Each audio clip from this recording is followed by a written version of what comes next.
Boa noite a todos, sejam todos bem-vindos a mais uma quinta-feira de estudo da nossa obra Obreiro da Vida Eterna, o quarto livro dessa coletânea do querido André Luiz.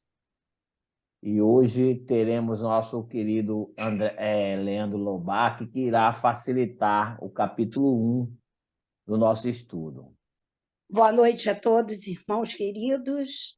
Nós selecionamos para a noite de hoje o texto Agradecemos, ditado por Emmanuel, psicografia de Chico Xavier.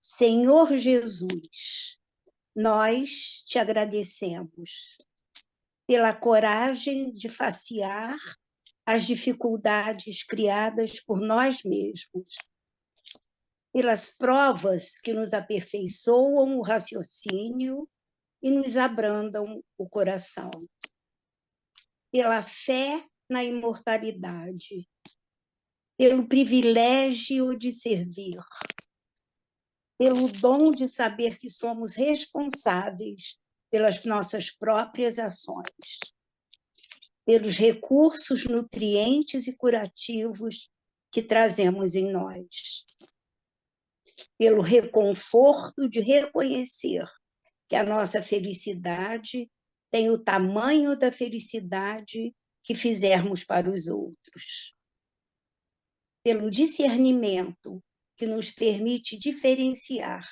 aquilo que nos é útil daquilo que não nos serve, pelo amparo da afeição no qual nossas vidas se alimentam em permuta constante, pela bênção da oração que nos faculta apoio interior para a solução de nossos problemas, pela tranquilidade de consciência que ninguém pode nos subtrair.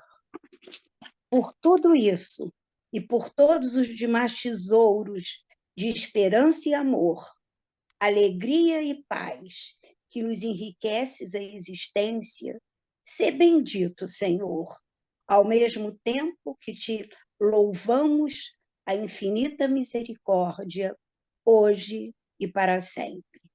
Que assim seja. Vamos orar, meus irmãos.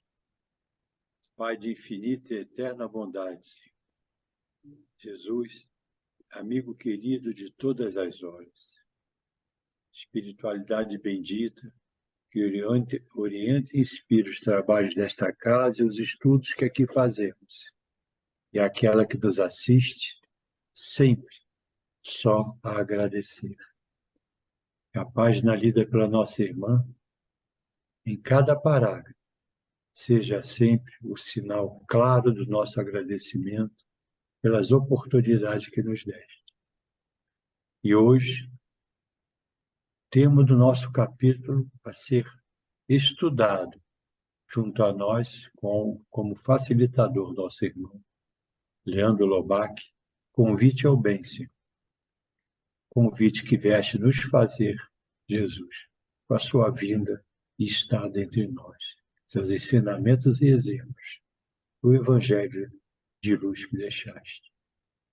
Que nosso irmão possa ser inspirado e cada um de nós possa ser mais uma oportunidade de ratificarmos o convite ao bem que nos é feito por Jesus, tão estimulado o é pela nossa querida doutrina espírita. Que assim seja, meus irmãos. Graças a Deus. Graças a Deus. Obrigado, Dilu e Eugênio, pelas suas participações. Reiterar meu boa noite àqueles que eu não dei. E boa noite para você, Leandro. Leandro, que é um tarefeiro da nossa querida casa, e hoje a palavra está com você, meu amigo. Bom estudo. Obrigado, Fernando. Boa noite, meus irmãos, minhas irmãs. Boa noite. Vocês conseguem me ouvir bem? Bem? Então, perfeito. Como o Eugênio suscitou na sua prece, belíssima, hoje a gente vai fazer o capítulo 1º do quarto livro da série de André Luiz. do Obreiros da Vida Eterna, capítulo 1 que fala, que tem o título, né, Convite ao Bem. E ele tem vários trechos interessantes, ah, mas tem uma parte que eu acho que é a parte principal do capítulo, que é o que está no seu título, que é o convite de fato.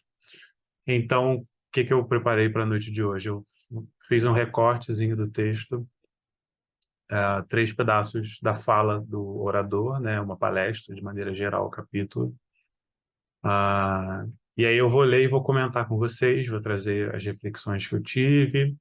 E como eu sempre faço nesse estudo aqui do André Luiz, a fala está aberta a todo momento, a qualquer momento, para quem quiser colaborar, para quem quiser acrescentar, quem quiser discordar e corrigir naquilo que eu estiver colocando, né? E aí eu vou fazer essa fala que vai ser breve, não vai ser muito demorada não, e aí depois a gente abre para poder fazer comentários gerais, para o pessoal que leu em casa poder dividir as suas impressões, para quem durante essa primeira parte tiver algum comentário, alguma ideia também poder acrescentar no final. Então gosto de fazer dessa maneira, acho que funciona e enfim, acho que vai legal. Bom, dito isso, o André Luiz ele está nesse primeiro capítulo numa palestra do irmão de sobrenome Mételo, enfim, alguma variação dessas. E é um irmão que faz uma fala que é contundente, eu acho bem expressiva e bem reveladora para aquele contexto específico, né? Então ele fala bastante sobre o papel dos desencarnados, mas ela traz uma reflexão que é bem oportuna para nós, que ainda estamos desencarnados, ainda estamos encarnados, mas que um dia estaremos desencarnados, se tudo der certo. E aí, os trechos que eu retirei são no momento em que ele está finalizando a primeira parte do discurso dele, em que ele fala o seguinte: e os nossos irmãos que ainda ignoram a luz, subiríamos até Deus num círculo fechado? Como operar o isolamento egoístico e partir a caminho do Pai amoroso e leal, que acende o sol para os santos e os criminosos, para os justos e os injustos. Então, aqui é o momento em que ele inicia o questionamento de como a gente poderia ascender, como nós poderíamos evoluir de maneira isolada. É o momento em que ele fala do círculo fechado, como poderíamos chegar a Deus. E aqui ele faz uma metáfora, né, uma alusão ao momento em que ah, não não tão literalmente chegaremos a Deus, mas de maneira menos literal, que alcançaremos o patamar de espírito puro, de espírito crístico, em que alcançaremos o final da nossa escala evolutiva. Como nós poderemos operar esse processo de evolução de maneira isolada, num circuito fechado, de maneira completamente independente? Como que a gente pode operar, né? Como é que a gente pode manter o afastamento egoísta se nós estamos imersos no amor de Deus, que oferece novas oportunidades àqueles que são justos e injustos, àqueles que cometem o bem e àqueles que seguiam pelo caminho correto? Como isso poderia acontecer? Como a gente poderia viver dentro da justiça divina e ainda assim alcançarmos isoladamente, insoladamente, de maneira egoísta, a condição de espíritos puros. E ele segue no parágrafo seguinte, dizendo que nós que procuramos a santidade e a justiça, alcançaríamos acaso semelhante orientação se outras fossem as circunstâncias que nos regeram até aqui? Construtores de nossos próprios destinos, por delegação natural do Criador, onde permaneceríamos agora sem os favores da oportunidade e o obséquio da proteção de benfeitores desvelados. Então, o questionamento que ele faz aqui é se, dado um arranjo diferenciado ou outras circunstâncias, se nós, e esse nós, ele se refere àqueles irmãos que lá estão, mas se em diferentes circunstâncias, se aqueles irmãos lá estariam, se eles tivessem recebido menos auxílio e menos proteção, se eles tivessem recebido um pouco menos de orientação, se ainda assim eles teriam alcançado a condição que eles alcançaram, que é a condição de se equilibrar e partir em socorro de outros, né? Porque isso é uma palestra que ele faz para um grupo de socorristas, e no final do capítulo ele descreve toda a sorte de socorro que esse grupo pode operar enlutados, mães desencarnadas, viciados, enfim, toda a sorte de socorro que esse grupo pode operar necessita, né, demanda de um equilíbrio espiritual. Afinal de contas, se você está doente, você não pode ajudar o outro doente. Isso fica claro lá no nosso lar, quando André Luiz, antes de se equilibrar, tenta ajudar nas câmaras de regeneração e ele atrapalha, porque ele ainda não estava equilibrado para poder passar o seu equilíbrio adiante. Então, o seu desequilíbrio se ecoava o equilíbrio do recém-desencarnado, e ali eles ambos se desequilibravam. Então, quando ele fala de nós, né, o orientador fala de nós, ele fala de um grupo já equilibrado. E o questionamento que ele faz é se esse grupo equilibrado, dado outras circunstâncias, menos proteção ou orientação, se eles estariam nessa condição hoje. Ele segue dizendo que, indubitavelmente, os ensejos de elevação felicitam todas as criaturas. E o que ele fala aqui é que é óbvio que todos têm a oportunidade de se elevar, todos têm a oportunidade de se esclarecer, de estudar, de progredir. Porém, né, no entanto, é imprescindível ponderar que a bênção da fonte pode converter-se em venenosa água, estagnada, se atrancamos num poço incomunicável. E as dádivas recebidas por nós são inúmeras e os dons que nos foram distribuídos, imensos. Seria completo o nosso regozijo, havendo lágrimas atrás de nossos passos? Então, aqui tem duas partes bem interessantes. A primeira é quando ele pontua que não existe valor ou não existe completude naquele conhecimento que não é compartilhado, que é o que ele fala sobre a fonte de água que vai ser trancada. Se é uma fonte, né, de água que vai representar uma bênção, que vai representar uma oportunidade, que vai representar a vida, então, caso ela esteja trancada, caso ela esteja exclusiva de um único beneficiário, ela não produz a sua potencialidade. E da mesma maneira, os ensinos evangélicos, da mesma maneira, a boa nova do Cristo, da mesma maneira, os ensinos oferecidos à humanidade pelo Espiritismo, pelos Espíritos, pela terceira revelação. Todo esse conhecimento, se ele é aprisionado dentro de nós, se ele é utilizado somente para reforçar a nossa vaidade, nosso orgulho, então esse conhecimento ele não está atingindo o seu ápice, não está atingindo a sua potencialidade. E aí, portanto,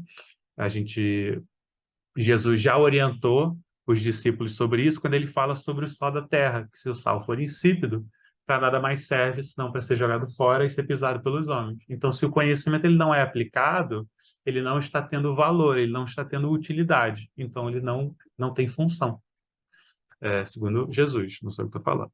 E aí, a segunda parte que ele fala é o questionamento de se a felicidade vai ser plena enquanto ainda houver tristeza ao redor. Então, a partir do momento em que o espírito se purifica, se ele tem a capacidade de descansar, né, de repousar tranquilo, enquanto os seus irmãos ainda estão em sofrimento. É o questionamento que ele faz. Como entoar, ele segue nessa linha, né? Como entoar hinos de hosana, a felicidade sobe sobre o coro dos soluços. Nobilíssimo, todo impulso de atingir o cume, entretanto, que veremos após a ascensão. Entre os júbilos de alguns, identificaríamos a ruína e a miséria de multidões inapreciáveis. Então, aqui ele finaliza ressaltando ainda esta parte, né, que a felicidade ela não é completa se ela não puder ser compartilhada.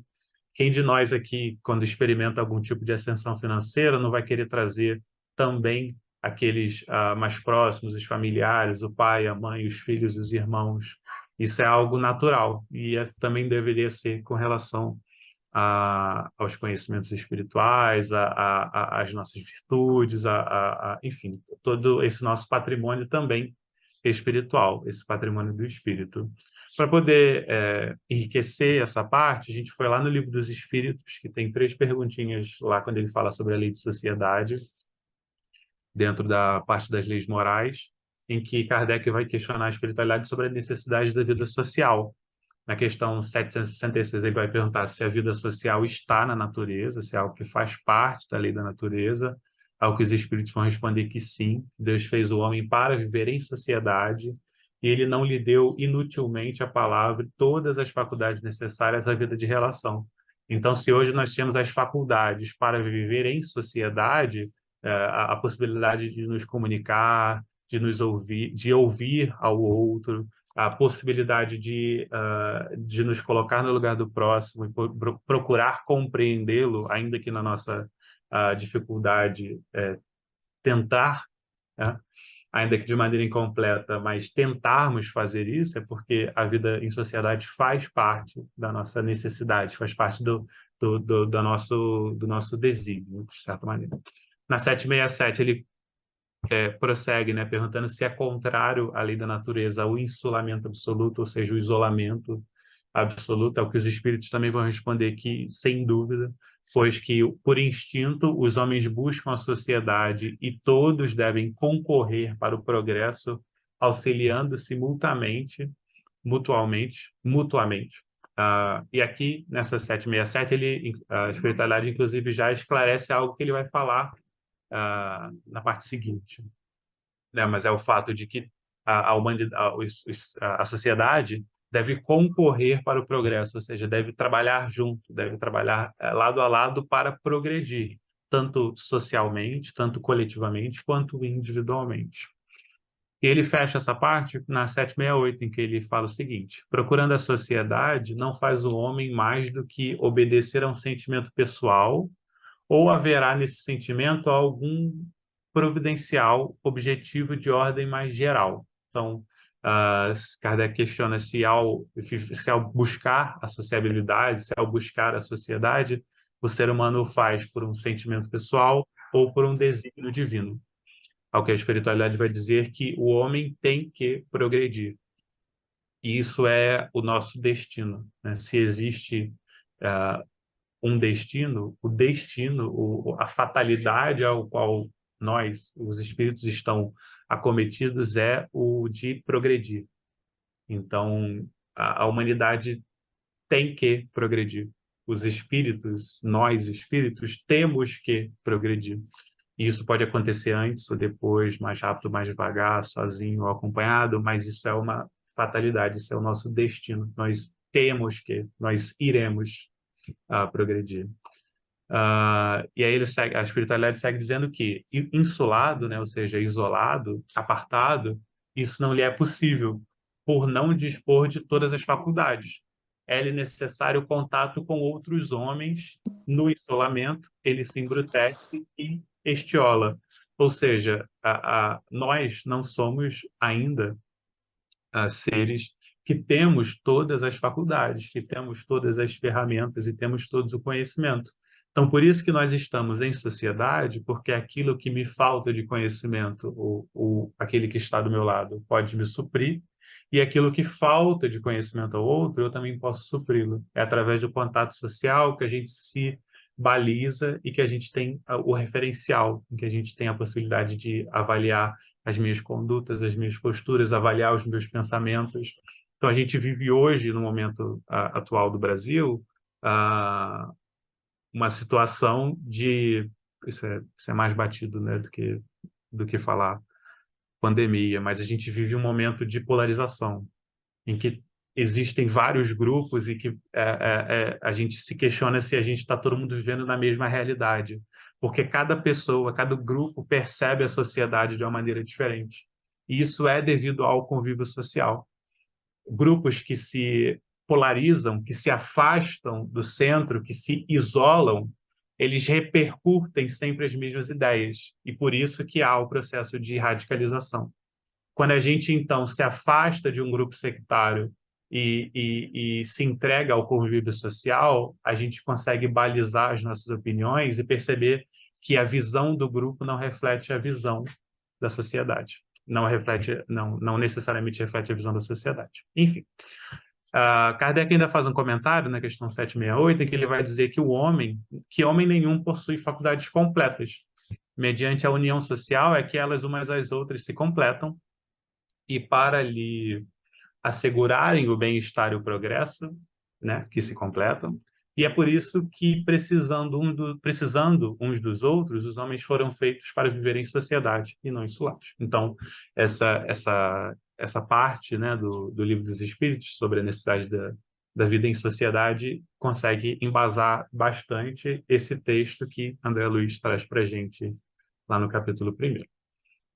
Dito isso, a gente tem mais um trechinho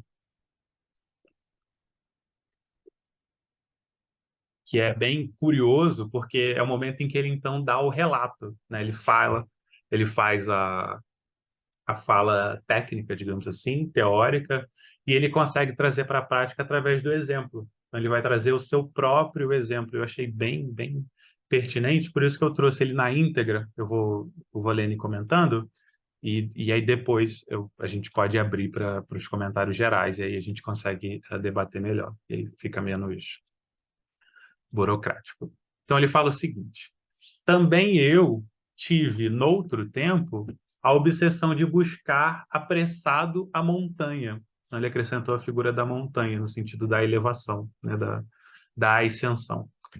A luz de cima fascinava-me e rompi todos os laços que me retinham embaixo, encetando dificilmente a jornada.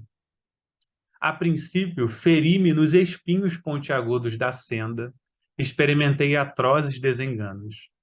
Consegui, porém, vencer os óbices imediatos e ganhei, jubiloso, pequenina eminência. E me voltando, todavia, espantou-me a visão terrífica do vale. O sofrimento e a ignorância dominavam em plena treva.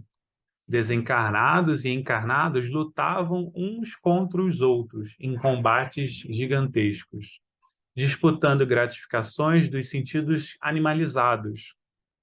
Então, ele fala que, em determinado momento, ele rompeu todas as relações, se esforçou e, apesar das dificuldades que ele encontrou, ele conseguiu um pequeno resultado. Com esse resultado, ele conseguiu se afastar um pouco daquela situação que acontecia, e ao olhar de volta para o momento em que ele um dia lá esteve, ele se espantou. Se espantou com o sofrimento, se espantou com as guerras, se espantou com os desafetos, com as brigas, as disputas, tanto de encarnados quanto desencarnados, que a gente já sabe que somos todos iguais, independente de termos ou não o corpo físico. E aqui ele vai descrever, né, o que espantou a ele. O ódio criava moléstias repugnantes. O egoísmo abafava impulsos nobres. A vaidade operava horrenda cegueira. Cheguei a sentir-me feliz diante da posição que me distanciava de tamanhas angústias. E eu achei tão engraçado a sinceridade, não engraçado, achei tão curiosa a sinceridade com que ele relata, porque ele fala que depois do tanto esforço que ele teve, do pequeno progresso que ele alcançou, quando ele olhou para trás e viu o sofrimento que ainda existia, ele se sentiu feliz. E aí ele até fala no final disso tudo, ele entra numa outra parte, dizendo que o egoísmo e a vaidade são coisas que seguem com o espírito, independente de estar encarnados e desencarnados. E é curioso ele falar que ele se sentiu feliz, porque eu acho que não tem nada mais humano do que se sentir bem com o sofrimento alheio. Né? A gente fica um pouquinho melhor em qualquer coisa que seja, os exemplos são abundantes, e a gente olha para trás e vê que o outro ainda está em dificuldade, a gente se sente feliz, porque a gente já passou por aquela dificuldade, não tem mais que passar. E o outro ainda está passando por aquilo. Bom, e aí ele segue dizendo que, contudo, quando mais me vangloriava dentro de mim mesmo, embalado na expectativa de atravessar mais altos cumes, eis que, certa noite, notei que o vale se represava de fulgente luz. Que sol misericordioso visitava o antro sombrio da dor. seres angélicos desciam, céleres, de radiosos pináculos, acorrendo às zonas mais baixas, obedecendo ao poder de atração da claridade bendita. O que acontecera? Perguntei ousadamente, interpelando um dos áulicos celestiais. Então, em determinado momento, no meio dessa felicidade que ele sentia por não sofrer mais, ele percebeu que alguma coisa estava acontecendo. Naquele local onde antes só existiam trevas, estava sendo iluminado por uma luz muito forte e uma série de espíritos superiores, muito superiores a ele, inclusive, se dirigiam àquela região. E aí ele pergunta, né, para um deles o que estava acontecendo, e ele responde que o Senhor Jesus visita hoje os que erram nas trevas do mundo, libertando consciências escravizadas. E aí ele segue dizendo que nem mais uma palavra o mensageiro falou. Ele já foi embora. O mensageiro do plano divino não podia conceder-me mais tempo. Urgia descer para colaborar com o mestre do amor, diminuindo os desastres das quedas morais, amenizando padecimentos, pensando feridas, secando lágrimas, atenuando o mal e, sobretudo, abrindo horizontes novos à ciência e à religião, de modo a desfazer a multimilenária noite da ignorância. Isso tudo é o que estava acontecendo. Todos esses atos é o que estava acontecendo enquanto ele estava ali observando. Novamente sozinho, na peregrinação para o alto, reconsiderei a atitude que me fizera impaciente. Em verdade, para onde marchava meu espírito, despreocupado da imensa família humana, junto da qual aurira minhas mais ricas aquisições para a vida imortal. Então, aqui ele se questiona, eu não fiz a ênfase, mas é uma pergunta. Ele se questiona o porquê que ele está seguindo sozinho, deixando para trás aqueles que o ajudaram a progredir. Porque a gente já aprendeu lá pelo Livro dos Espíritos que a gente progride em sociedade. Porque fora da sociedade a gente não consegue progredir. Então, se hoje ele tem a capacidade de subir um pouco mais, de avançar um pouco mais, é porque anteriormente existiram aquelas pessoas que o ajudaram a dar os primeiros passos, que o incutiram, que os ensinaram as primeiras lições evangélicas. É semelhante a uma criança. O espírito, por mais experiente que seja, ele retorna ao plano físico ignorante das verdades universais, inclusive das verdades individuais, ignorante de tudo, completamente indefeso, sem a capacidade nem de controlar o próprio corpo, o próprio intestino, as próprias funções fisiológicas. E aí essa criança ela é cuidada, ela é orientada, ela é educada, ela é corrigida, ela é direcionada, e depois, com os sucessos que ela alcança, é justo, é digno que ela retorne para auxiliar aqueles que um dia a fizeram progredir. É natural. Então, se isso é natural entre nós, encarnados, que experienciamos uma fração da vida verdadeira, né? Uma fração da nossa verdadeira experiência, então é mais do que natural que isso aconteça no nível maior. Mas eu divaguei. Ele finaliza dizendo o seguinte: não praticava eu o crime execrável da usura, olvidando, esquecendo aqueles entre os quais adquirir o roteiro destinado à minha própria ascensão? Como subir sozinho, organizando um céu exclusivo para a minha alma? Lastimavelmente abstraído dos valores da cooperação que o mundo me prodigalizava com generosidade e abundância. Então, ele recebeu da sociedade, recebeu da coletividade, recebeu da sociedade, já falei, e na hora de contribuir com aquilo que ele conseguiu conquistar de méritos que são pessoais, que são devidos, que são justos, ele olvidou, ele esqueceu daqueles que um dia colaboraram com ele e seguiu em frente sozinho. E aqui, só para a gente fechar essa fala dele, ele fala o desfecho, né? Porque ele refletiu tudo isso, ele passou por essa epifania e ele então ele traz para a gente o desfecho, né? O que ele fez depois disso. Detive-me então e voltei. Efetivamente, o caminho vertical e purificador da superioridade é a sublime destinação de todos.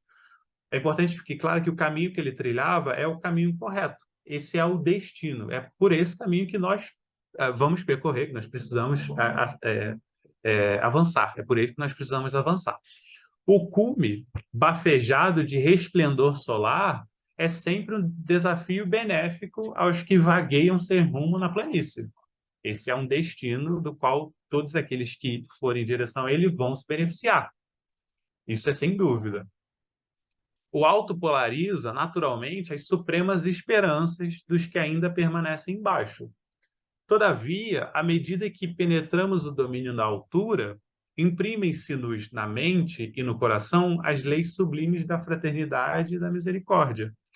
Os grandes orientadores da humanidade não mediram a própria grandeza senão pela capacidade de regressar aos círculos da ignorância para exemplificarem o amor e a sabedoria, a renúncia e o perdão aos semelhantes. E isso acho que é muito, enfim, muito rico da gente poder refletir nessas palavras, né? Ele fala assim: os grandes orientadores da humanidade não mediram a própria grandeza, senão pela capacidade de regressar aos círculos da ignorância para exemplificar o amor, a sabedoria, a renúncia e o perdão em semelhantes. Então, o nosso irmão aqui fala que a medida de mensurar a grandeza de um espírito é pela sua capacidade de voltar para exemplificar as suas virtudes. Não é através das suas palavras bonitas, não é através da sua luminosidade, não é através dos seus conhecimentos, é através da sua capacidade de exercer aquilo que ele estudou, de praticar aquilo que ele aprendeu. E a gente volta de novo para a obra básica, né? Para o Evangelho segundo o Espiritismo, em que a espiritualidade vai orientar a gente que reconhece-se o verdadeiro espírita pelos esforços que ele faz para domar as suas más tendências. A orientação não é que o verdadeiro espírita é aquele que tem uma biblioteca em casa, não é aquele que frequenta o centro todos os dias, não é aquele que vai na mesa mediúnica e dá passividade para o mentor, não é aquele que vai para a tribuna e fala igual o Divaldo. O verdadeiro espírita é aquele que faz os esforços, aquele que ouve e tenta e falha, porque a gente vai falhar, porque isso faz parte do processo. Mas ele se esforça em colocar em prática aquilo que ele estudou. E aí o mentor finaliza ainda dizendo que é por esse motivo que nós necessitamos temperar todo impulso de elevação com o sal do entendimento, evitando a precipitação nos despenhadeiros do egoísmo e das verdades falsas. Então, é uma mensagem que nos suscita ao nosso desenvolvimento. É importante que isso fique claro, porque em momento nenhum o irmão ele fala contra o desenvolvimento, contra o crescimento ou a evolução, contra o aprendizado. Ele não fala em momento nenhum contra, mas ele adverte. Ele adverte que quanto maior o nosso conhecimento, maior também a nossa possibilidade de queda. Então, por esse motivo, é necessário que nos previnamos. Essa conjugação não está certa, né? É necessário que façamos uma prevenção. É necessário que temperemos com o entendimento, temperemos com o conhecimento, para que não caiamos nos exercícios. Caiamos também é esquisito, mas acho que está certo. Para que não para que a gente não caia, vamos lá, para que a gente não caia nas armadilhas do egoísmo, nas armadilhas da vaidade, do deslumbramento. Então, é um convite e uma advertência muito bem-vindas a todos nós que estudamos, a todos nós que abraçamos a doutrina espírita, que abraçamos o Cristo, que procuramos compreendê-lo, que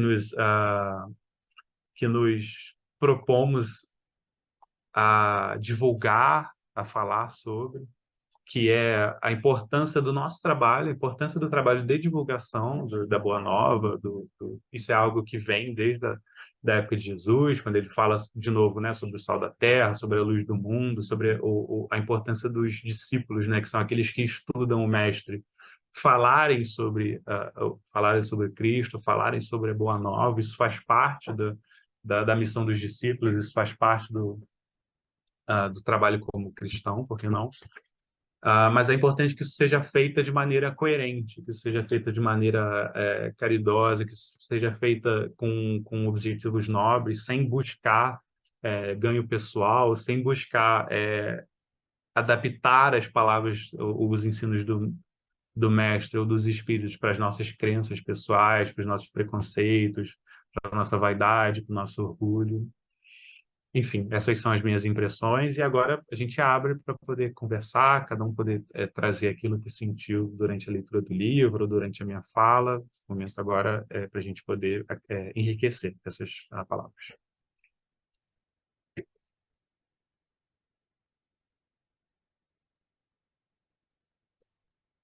Está aberto aí para todos.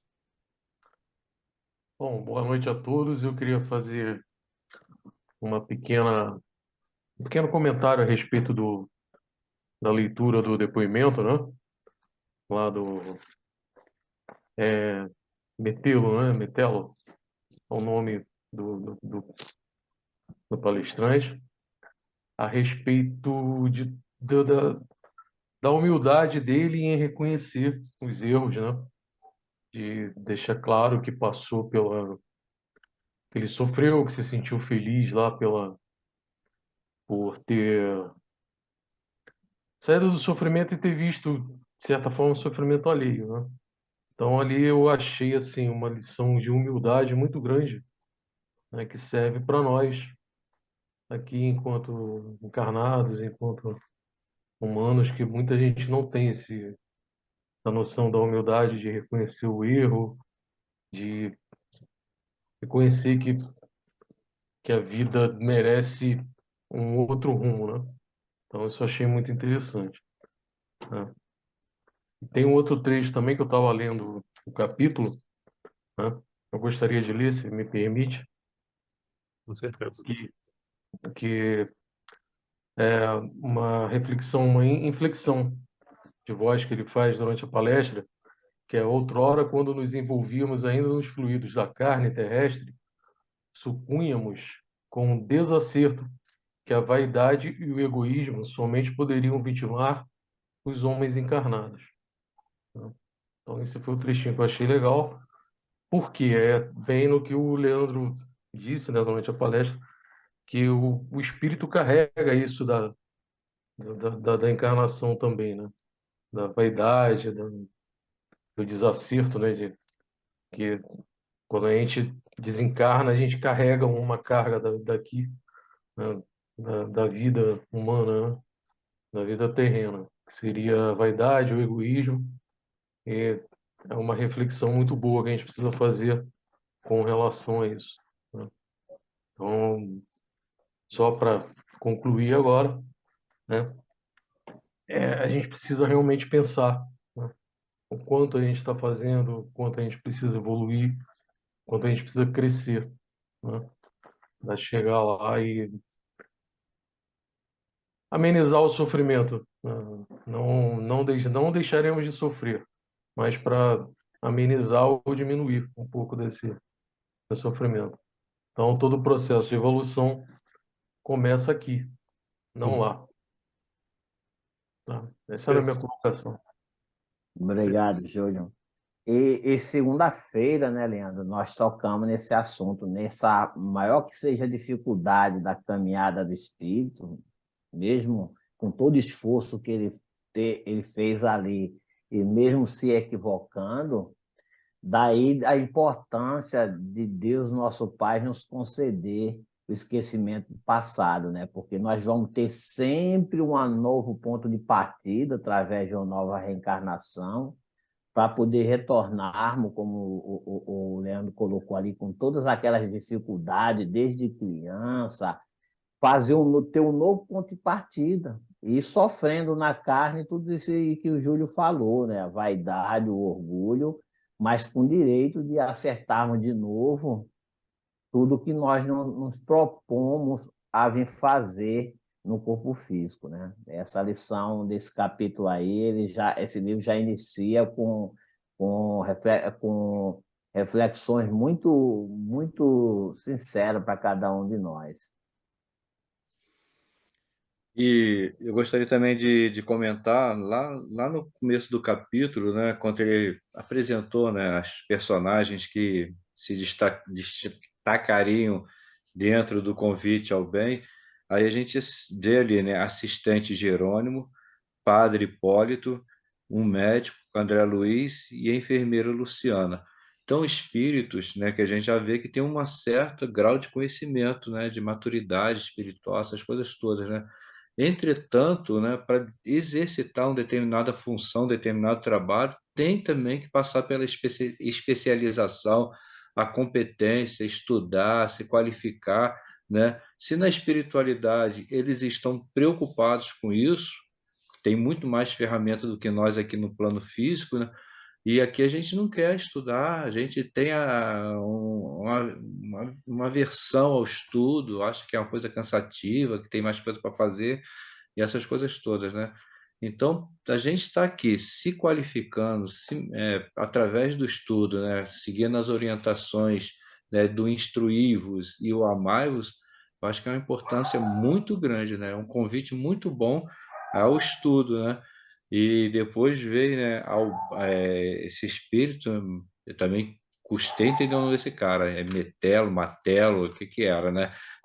Aí eu preparei de chamar Albano, né, que fica mais fácil, é mais inteligível para mim, né?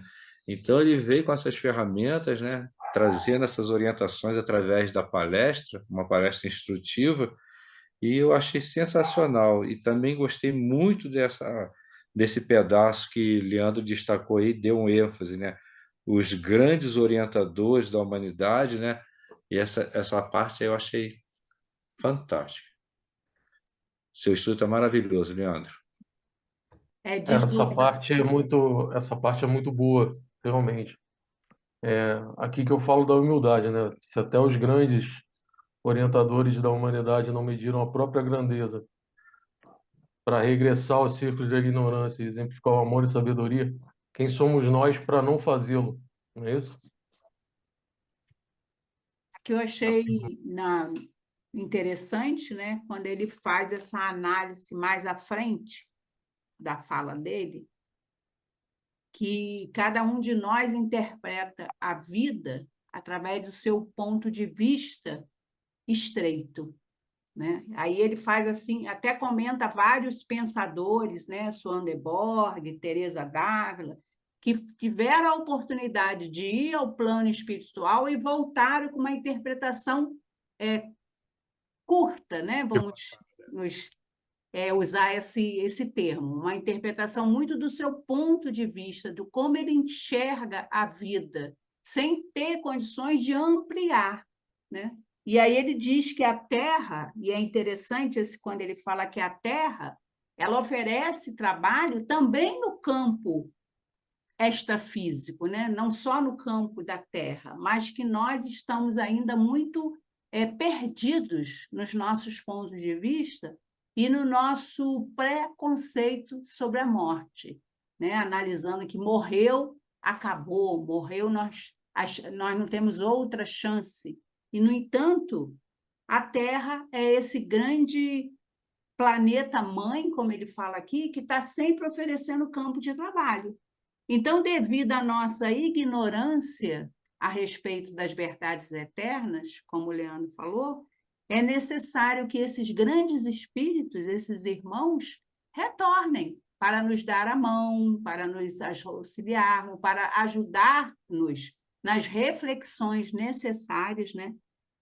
E também, esse retorno faz bem a esses espíritos também, né? Quando ele fala aqui que campos imensuráveis de trabalho aguardam-nos a cooperação fraterna, e a semeadura do bem produzirá nossa felicidade sem fim.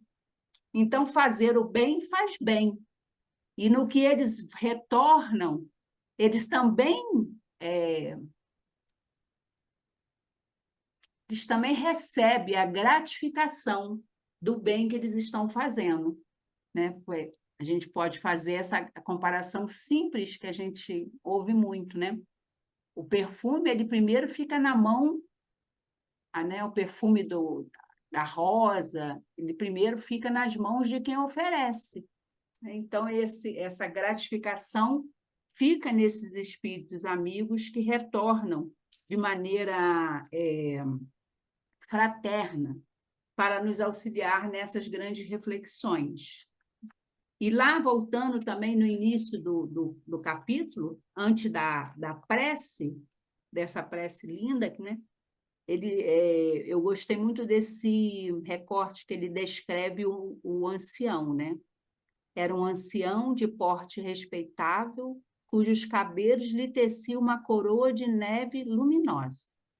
De seus olhos calmos, esplendidamente lúcidos, irradiavam-se forças simpáticas que de súbito nos dominaram os corações. Quer dizer, um magnetismo que saía dessa criatura. Ele dominou toda a plateia. Não teve quem não se ligasse a ele, quem não se conectasse a ele, através do magnetismo que saía dele, né? Eu acho assim, são os detalhes tão lindos que a gente encontra no capítulo, né? Realmente não dá para a gente explorar todos, mas que, tendo a oportunidade, a gente dá uma destacada.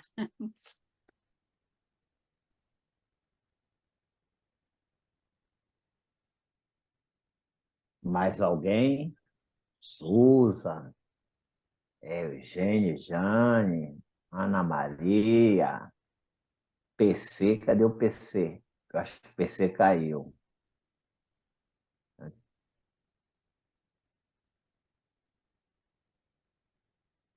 Essa parte que ele faz que ele fala sobre os encarnados é bem curiosa mesmo, porque ele não fala exatamente isso, mas em outras palavras ele vai falar assim: a gente não pode contar muito com os encarnados, porque eles estão muito envolvidos na matéria.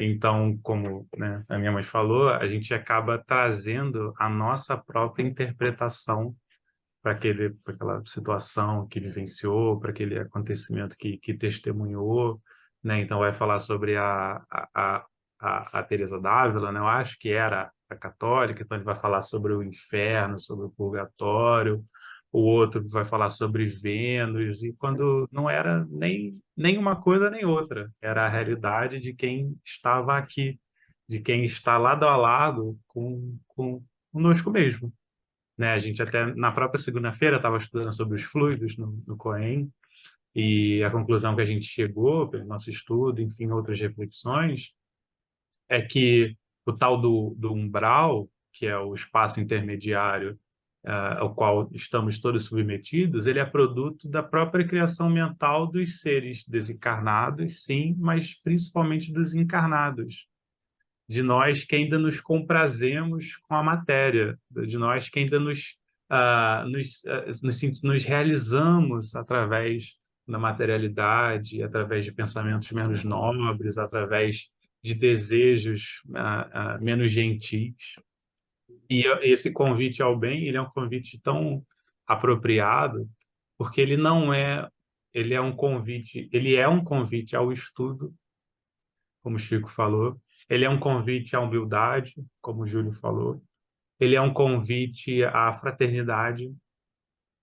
Agora, o que ele não é um convite é a autopenitência. Eu acho que é muito comum que a gente mesmo, nas nossas falas, a gente se perca no sentimento de autopenitência.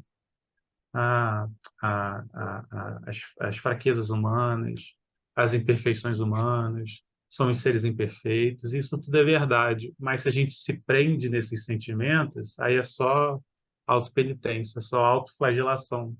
a gente tem que se reconhecer como seres imperfeitos, sim, e nos humildarmos, e nos colocarmos em humildade para aprender.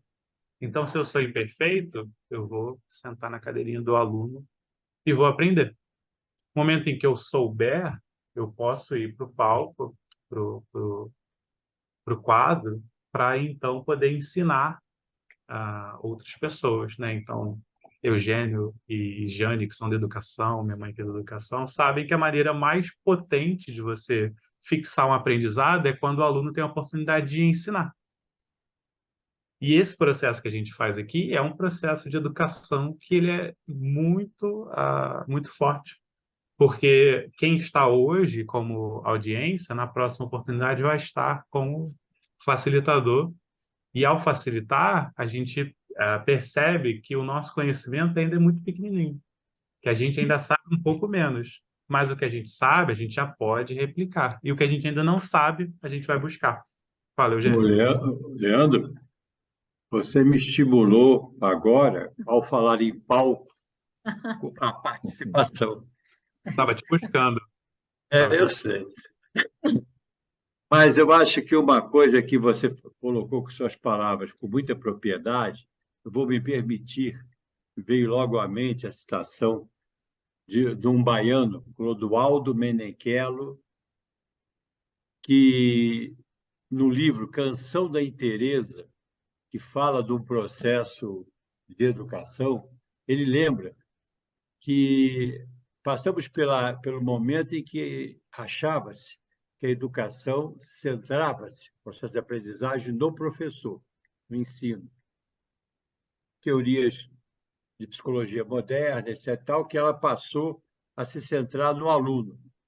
E ele dizia que, sem desmerecer esses conceitos, que ele entendia que o verdadeiro processo de aprendizagem era um encontro experiencial entre aqueles que, no momento, estão ensinando e aqueles que, naquele momento, estão aprendendo, e isso se refaz naturalmente. É na experiência dos dois que você realmente encontra a verdadeira aprendizagem. Você falou com outras palavras. E durante toda a tua fala, me vinha assim sempre alguns pedaços do Evangelho e um específico se repetia na minha cabeça, que é quando os apóstolos, né, lá, os discípulos estão discutindo quem é o maior entre eles e etc, etc, tal, e Jesus, com várias palavras, mas um pedaço específico, que o maior entre vós seja aquele que servir. Então, eu acho que esse é o nosso trabalho, porque nesse ato de servir, que nós vamos fazendo os encontros experienciais, vamos naturalmente nos humildando, né? E vamos dizer assim, ficando felizes ao propiciar um pouco de felicidade ao outro e não ficar feliz porque não está mais naquele plano de infelicidade, né? Então, eu acho isso muito. Adorei tua palestra, adoro o jeito que você coloca as coisas, de verdade, sem querer te chamar de bebê show, para não plagiar a irmã, mas eu gosto muito da forma que você coloca, acho muito próprio isso. E me bateu isso o tempo todo, essa situação, que é uma das quais, uma com as quais eu vivo me auto-refletindo e me refazendo, que eu acho o nosso verdadeiro exercício, né? E todos aqueles que, justamente na tua fala também bem colocado, que se elevaram, voltaram para servir, né? Eu me lembro mesmo de Bezerra de Menezes, que ao ser aberto a ele uma porta de um plano maior, onde ele poderia também servir, ele se sentiu na responsabilidade e preferiu ficar entre nós, porque ele achou que aqui era o maior serviço que ele poderia prestar.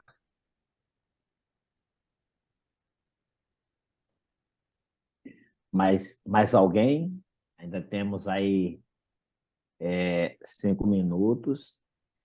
E olhando aqui, Leandro, já para o final, né, quando termina a preleção, você vê que André Luiz coloca ali que ele tem a impressão que aquela assembleia em que estava ali ouvindo aquele depoimento era tudo afeiçoada aos trabalhos, ou seja, não tinha aqueles cabeça dura igual a nós, que quando somos convidados ainda relutamos para assumir. Os caras ali já eram trabalhadores em missão, ouvindo um relato daquele, né? Imagina se nós estivéssemos lá ouvindo esse relato desse mentor, né?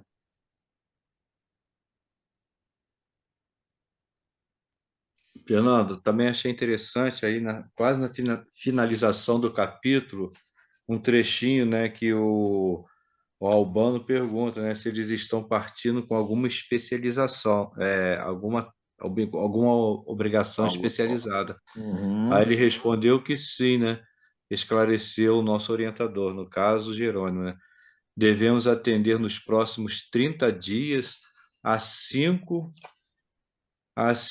dedicados colaboradores nossos prestes a desencarnar na crosta, né?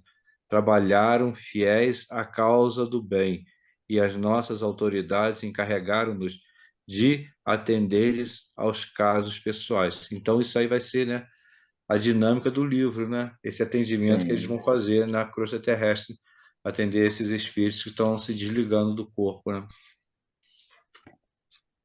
E quanto exemplo essa apelação, né? A gente tem o querido Bezerra de Menezes, né? Que não esperou nem chegar lá, ao desencarnar, em que ele é recebido pelaquelas pleiades de trabalhadores do plano espiritual junto com Jesus, e ele pede a Jesus para retornar. Quero continuar minha tarefa lá no orbe, enquanto houver os meus irmãos lá caídos sofrendo, né? Como Jesus bem colocou, né?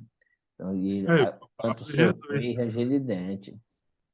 o próprio Jesus, né, Fernando, que volta para exemplificar o seu evangelho, e mesmo depois de ser traído, morto e crucificado, ele ainda volta para resgatar Judas. Não é isso? Me corrija se eu estiver falando errado.